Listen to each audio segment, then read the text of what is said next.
Bom dia, gente, no Sport TV News.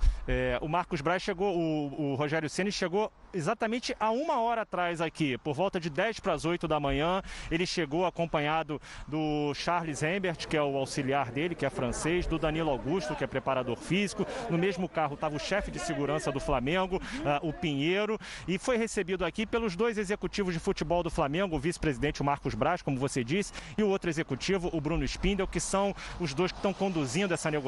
Quem está mais à frente é o Marcos Braz. O Rogério entrou, foi muito simpático. As imagens que a gente deve estar vendo agora são do repórter cinematográfico Carlos 30. Eles entraram no hotel, foram tomar um café da manhã, todos eles reunidos, os 5, né? O Rogério, os 2 auxiliares e mais os 2 executivos do Flamengo. Tomaram um café, conversaram.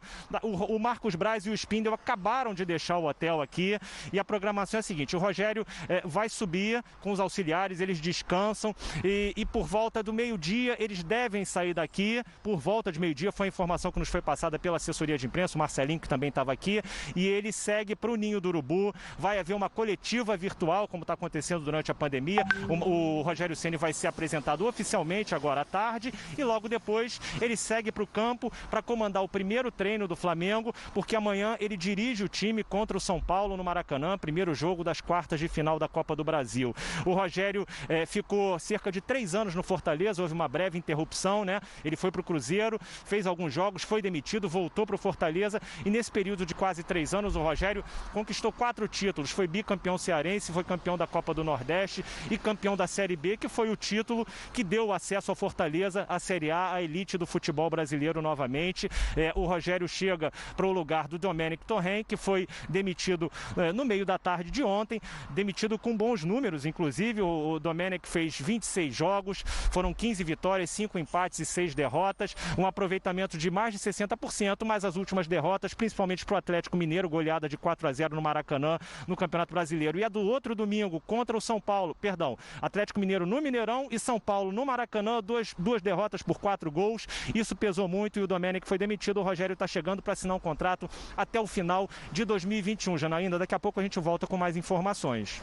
Isso aí, Jupa. Já já eu chamo você de volta aí no hotel onde está hospedado o novo técnico do Flamengo, que deve ser anunciado oficialmente mais tarde. Hoje ainda já deve comandar o primeiro treino. Rogério Ceni já está no Rio de Janeiro. Daqui a pouco eu volto a falar sobre isso, sobre a saída de Domènec Torrent e também sobre a saída de Eduardo Cudê do Internacional e muito mais para vocês. Agora a gente fala de seleção brasileira, que começou a preparação para encarar a Venezuela pela 3ª rodada das eliminatórias para a Copa na sexta-feira.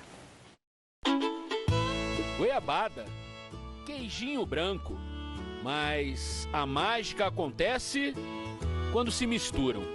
Aí é covardia, é uma sobremesa raiz. Separados são saborosos, juntos ficam irresistíveis. No cardápio do Tite também tem uma outra dupla que se completa.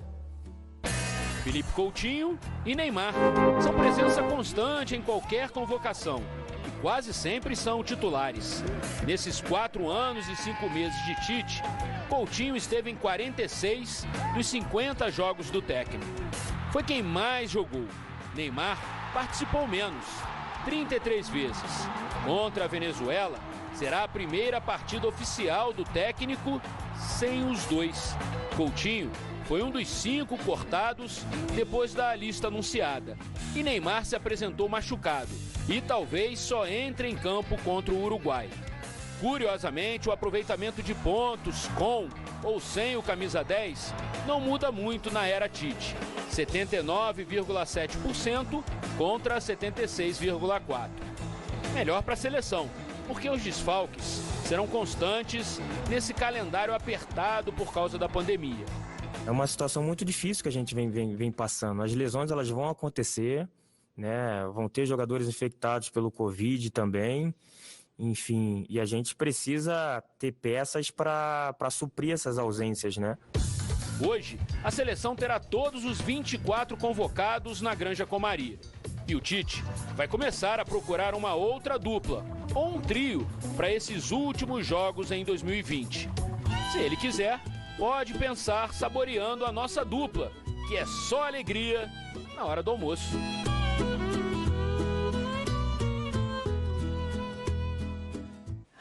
Bom dia, André Lofredo. Bom dia, Janaína. Você é da goiabada com queijo? Não sou. Então, pois é, tem gente que gosta. Meu pai, se estiver ouvindo isso, vai odiar, que eu tô falando isso que ele ama, mas eu não sou. Tem gente que gosta. No Rio de Janeiro, para assinar com o Flamengo. Ele está, nesse momento, em um hotel na zona oeste da cidade, com dirigentes do clube. E é para lá que eu vou, mais uma vez, ao vivo, conversar com Fábio Jupa. Jupa, bem-vindo mais uma vez. Atualize a gente aí, por favor, desde a chegada do Rogério, a programação do novo treinador do Flamengo para hoje.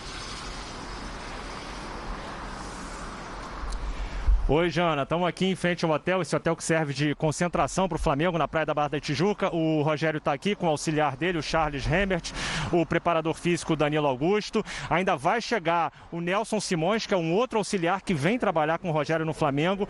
Ele foi recebido pelo vice-presidente de futebol do Flamengo, Marcos Braz, o executivo de futebol, Bruno Spindel, que por volta de 9 horas deixaram o hotel. O Rogério assinou contrato até dezembro de 2021, é oficial porque o Flamengo já divulgou nas redes sociais. Agora, 5 minutinhos, o Flamengo divulgou que o contrato está assinado até dezembro de 2021. O Flamengo, segundo o Marcos Braz me disse, vai pagar uma multa rescisória de R$350 mil para o Fortaleza por esse distrato com o Rogério. O Rogério fica aqui por volta até de meio-dia, segundo a assessoria de imprensa, ele vai para o Ninho do Urubu, vai ter o primeiro contato com os jogadores, deve almoçar com os jogadores, logo depois, por volta de 1h30, é o que está programado. Ele dá uma entrevista coletiva, vai ser apresentado oficialmente, coletiva naquele modelo virtual, né, que está sendo feito agora na pandemia do coronavírus, e logo depois o Rogério dirige o primeiro treino já do Flamengo, porque amanhã ele comanda o time contra o São Paulo na primeira partida das quartas de final da Copa do Brasil no Maracanã. Ontem à noite, a situação do Rogério foi definida ontem à noite, ele estava lá em Salvador com a delegação do Fortaleza, que na quarta-feira enfrenta o Bahia pelo Campeonato Brasileiro. O Rogério se despediu dos jogadores, o Fortaleza inclusive publicou um post nas redes sociais do clube agradecendo pela passagem de quase 3 anos do Rogério. Foram 4 títulos, um bicampeonato cearense, um título da Copa do Nordeste, o título da Série B, que trouxe o Fortaleza de volta à elite do futebol brasileiro. Além disso, o Rogério deixa um legado lá de infraestrutura, de planejamento do clube. Ele virou ídolo, o Rogério é um ídolo hoje no futebol do Fortaleza, e ele chega para assumir o time. E logo depois, o Rogério, depois do primeiro treino, ele já se reúne com o pessoal, continua no Ninho do Urubu, deve voltar depois aqui para o hotel, onde ele vai ficar nesse período, e amanhã ele comanda o primeiro jogo como técnico do Flamengo contra o São Paulo. Agora a gente vai assistir uma reportagem do André Galindo sobre a despedida do Domenech Torrent do clube. A notícia pintou no celular no meio do expediente. Após goleadas sofridas no Brasileiro, o Flamengo decide pela saída de Domenech Torrent. Realmente pegou de surpresa, né? Reação imediata. Feliz, muito feliz. Cara, o Flamengo fez um grande negócio. Parece que ele tá mexendo mal no time também, né? É compreensível, né, a demissão dele. Do anúncio da contratação em 31 de julho, através de um vídeo. Olá, sou Domenech, estou muito feliz por fazer parte desta grande nação. Vamos lutar por ganhar títulos. Até o comunicado da demissão nesta segunda-feira, dia 9 de novembro, se passaram 102 dias. Um período curto, intenso, cheio de altos e baixos, em que os erros pesaram mais do que os acertos contra o treinador espanhol. A balança de Domi parecia pesar a favor no começo, quando declarou na primeira entrevista coletiva que ia respeitar o trabalho de Jorge Jesus e mudar pouco a pouco. Só que a prática não acompanhou o discurso. Logo de cara, mudança de esquema tático. Escalou 3 zagueiros e improvisou. Por exemplo, Rodrigo Caio na lateral direita, na derrota por 3-0 para o Atlético Goianiense. Domi também pôs jogadores importantes no banco. Um dos erros cometidos pelo Domenech foi não dar continuidade a um trabalho que tinha sido muito bem feito ano passado e que tinha dado certo, ainda mais sem muito tempo para treinar. Após o começo ruim, alguns pontos pesaram a favor do espanhol. Sob o comando do técnico, o Flamengo garantiu as classificações para a próxima fase da Libertadores, em primeiro do grupo, e da Copa do Brasil. Com problemas de Covid e lesões, Domi lançou mão de jovens atletas, como o zagueiro Natan e o goleiro Hugo Souza, que se destacou ao ponto de passar de quarto na posição para titular. O Flamengo conseguiu uma sequência de 12 jogos de invencibilidade O rendimento no setor ofensivo foi bom, principalmente com Pedro, que assumiu após a lesão de Gabigol.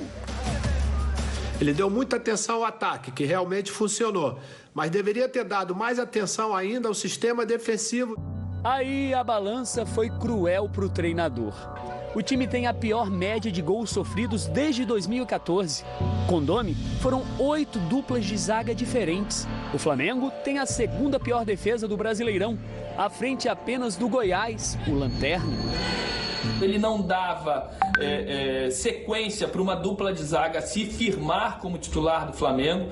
Então era um trabalho ainda ruim à frente do Flamengo. Para completar 2 goleadas seguidas na Série A. No Maracanã, 4-1 para o São Paulo, adversário de amanhã pelas quartas de final da Copa do Brasil. E domingo, no Mineirão, 4-0 para o Atlético Mineiro. Na entrevista após a derrota, Domi disse que nada iria mudar para ele, que confiava no trabalho que estava fazendo. Só que parte do elenco, dos funcionários do futebol do clube e dos dirigentes já não confiavam. O peso ficou insustentável. O treinador se despediu numa postagem em rede social, agradeceu ao clube e disse que a torcida ficará no coração. O aproveitamento até que foi bom, acima de 60%, mas o desempenho no geral foi irregular. Se a decisão está certa ou errada, eu acho que só para frente que a gente vai poder dizer, né? Ano passado fez isso no meio da temporada e deu muito certo. Domi vai embora sem tempo para deixar saudade.